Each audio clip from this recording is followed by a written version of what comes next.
africain. Le théâtre aussi peut être un excellent moyen pour donner des informations, un excellent moyen pour éduquer les hommes. Donc, le théâtre a les mêmes fonctions que les autres genres littéraires. Je donne la parole à M. Thiam pour plus de... Voilà, merci beaucoup, Madame Segla. Je pense que tout a été dit et bien dit. J'ajoute un peu par rapport à l'inquiétude de cet élève que la différenciation entre le théâtre et la poésie, et comme je l'ai dit, la poésie, c'est de la musique. La poésie, c'est une chanson. Dans la poésie, il y a des vers le plus souvent, parce qu'elle peut être écrite soit en vers ou en prose. On parlera de poésie versifiée ou prosaïque. Donc cette poésie versifiée et cette poésie où il y aura des rimes, le rythme, les strophes, ou même en prose, etc. On pourrait aussi avoir une poésie plus ou moins en dessin, comme les calligrammes, etc. Mais en ce qui concerne le théâtre, par contre, le théâtre est un art de la représentation sur scène. C'est-à-dire, pour que le théâtre soit accompli, il y a 3 conditions sine qua non. Il faut d'abord le metteur en scène, il faut les acteurs, mais il faut surtout le public. Parce que le théâtre est fait pour être joué. Le théâtre se voit, le théâtre s'entend. Le roman se lit, la poésie s'écoute. Donc cette différenciation est pratiquement importante. Donc dès l'instant que vous êtes devant une pièce de théâtre, vous avez des éléments qui prouvent effectivement que vous êtes le plus souvent, vous avez devant vous une pièce de théâtre, comme les scènes et les actes, qui équivaut pratiquement au chapitre que nous retrouvons dans le roman. Il y a aussi que le théâtre a un langage qui lui est spécifique, qu'on appelle le langage théâtral. Les didascalies, les quiproquos, les tirades, les monologues, etc., les soliloques, ce sont des langages qui sont spécifiques au théâtre.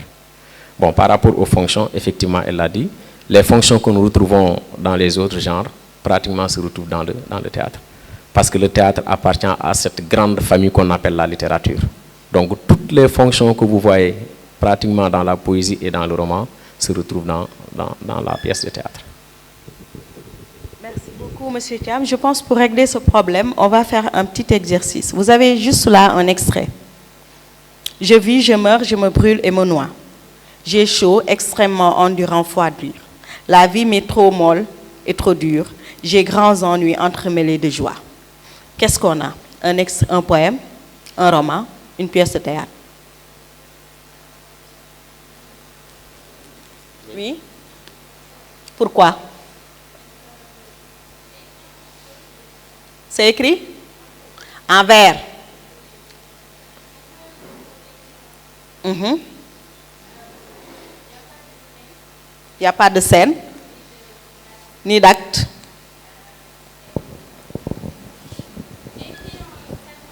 C'est un quatrain, d'accord. C'est une strophe de 4 vers. Il n'y a pas de dialogue. D'accord. Quelle autre indication vous avez pour dire que c'est un poème? Donc, il n'y a pas d'acte, il n'y a pas de scène. C'est un quatrain, strophe de 4 vers, quoi d'autre? Qu'est-ce que vous remarquez? Oui. Est écrit en alexandrin. Donc, tu as compté. Oui, c'est bien. Il y a aussi les rimes, la terminaison des phrases. Les rimes, noir, froid, dur, dur, joie. Plat. Rime plate, A, B, B, A. Embrasser. C'est plate quand c'est A, B, B. Donc vous voyez que c'est des vers et les vers sont écrits en 12 syllabes alexandrins et on a des rimes qui sont embrassées et on a une strophe de 4 vers, ce qu'on appelle un quatrain. On ne voit pas d'acte, on ne voit pas de scène, on ne voit pas de dialogue. Donc on a bien sûr un poème et vous voyez que chaque vers commence par une lettre majuscule. Donc on a un poème. Donc c'est un poème de Ronsard. L'extrait 2. Le professeur regarda le jeune homme, haussa les épaules et dit: tu ne comprends vraiment rien. Assis-toi et écoute. Le garçon, confus, baissa les yeux et obéit. Qu'est-ce qu'on a? Oui? On a de la théâtre. On a du théâtre. Un roman. Ah! On décide. Roman. Extrait de roman ou extrait d'une pièce de théâtre? Roman. Pourquoi roman? Après on... Oui? Parce qu'il n'y a pas de scène, ni d'acte. Et là, c'est quelqu'un qui raconte. C'est quelqu'un qui raconte. On a un narrateur. Mhm. Oui, Kabir.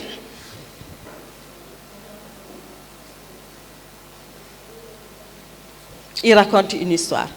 Et qu'est-ce qui montre? Quel indice qui est là qui montre qu'on est en train de raconter? Oui. Comment? En disant, le professeur regarda le jeune homme, haussa les épaules et dit, tu ne comprends vraiment rien. Après avoir dit, tu ne comprends vraiment rien. Allez-y, vas-y. C'est comme si il raconte. Il raconte une histoire. Mais qu'est-ce qui vraiment me montre qu'il raconte? Il y a quelque chose, oui. Il y a un personnage. Il y a aussi le verbe dire. Le Le verbe dire. On a mis 2 points pour... Le verbe dire qui montre il est en train d'interpeller. Donc il y a la personne qui est en train de prendre la parole. Et le cadre, on est où? La conjugaison, merci beaucoup, la conjugaison. On a ici ce qu'on appelle le passé simple qui est le temps de la narration. Donc ici c'est un récit, on est en train de raconter. Le professeur regarda le passé simple, le jeune homme haussa les épaules et dit, il interpelle le jeune homme, comme si on était en classe. Donc il y a le cadre qui est là. C'est la classe. Tu ne comprends vraiment rien. Assis-toi et écoute. Donc on est dans une salle de classe et il y a le professeur qui est en train de parler avec son élève têtu apparemment qui ne comprend rien du tout et on raconte cette histoire-là. Donc on a bien sûr un extrait de roman. Donc on a des personnages, le professeur et le garçon, on a un cadre spatio-temporel, c'est-à-dire la salle de classe et on a l'utilisation du passé simple qui est le temps de la narration. Extrait 3. Le petit prince ne comprenait pas. Il avait quitté sa planète pour découvrir d'autres mondes. Sur la terre, il avait rencontré un renard, puis une rose. Il se demandait, qu'est-ce qu'être apprivoisé? Qu'est-ce qu'on a? Oui. Un extrait de roman, oui. La conjugaison. Oui.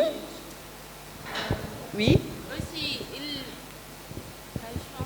La conjugaison, c'est déjà bien, oui.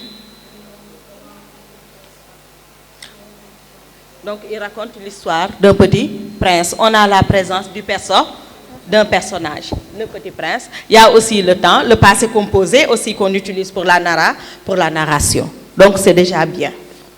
On regarde cet extrait-là. Chimène. Rodrigue, as-tu du cœur? Chimène, c'est une fille. Rodrigue, as-tu du cœur? Tout autre que mon père l'éprouverait sur l'heure. Tu l'as donc attenté. Qu'est-ce qu'on a? Théâtre, pourquoi? Il y a un dialogue. Entre qui? Entre Chimène et Rodrigue. Rodrigue qui aimait tendrement Chimène. Et le père de Rodrigue et le père de Chimène ont eu des problèmes. On est dans le site de Corneille. Et Rodrigue doit venger son père. Donc il est dans un dilemme cornélien. Venger son père, sauver l'honneur de son père et perdre sa fiancée, ou bien aller avec sa fiancée et perdre sa dignité, son honneur. Voilà, on a une pièce de théâtre. On regarde le dernier extrait. J'écris ton nom, liberté. Sur les cahiers d'écoliers, sur mon pupitre et les arbres, j'écris ton nom. Poème. Donc ici, on a un poème. Donc quand vous avez un livre, si vous ouvrez le livre, vous pouvez clairement distinguer si vous avez affaire à un poème ou bien à un roman ou bien à une pièce de théâtre. Et même au niveau de la couverture, on vous le montre. Ici, on vous écrit en bas roman. Là, on vous écrit poème.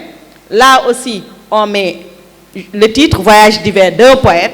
Et là, on a une pièce de théâtre. Donc, tout est visible. Il suffit juste de regarder. C'est bien. Oui, je pense que c'est bien dit.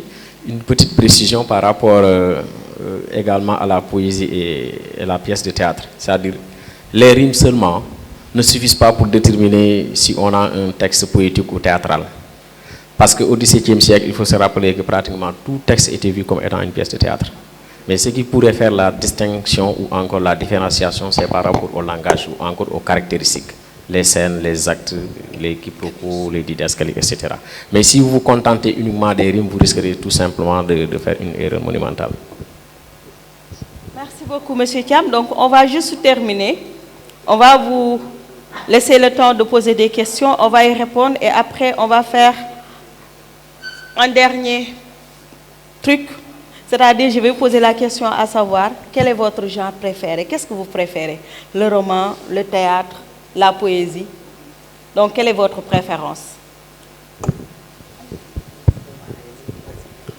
Madame, je voulais savoir quelle est la différence entre le théâtre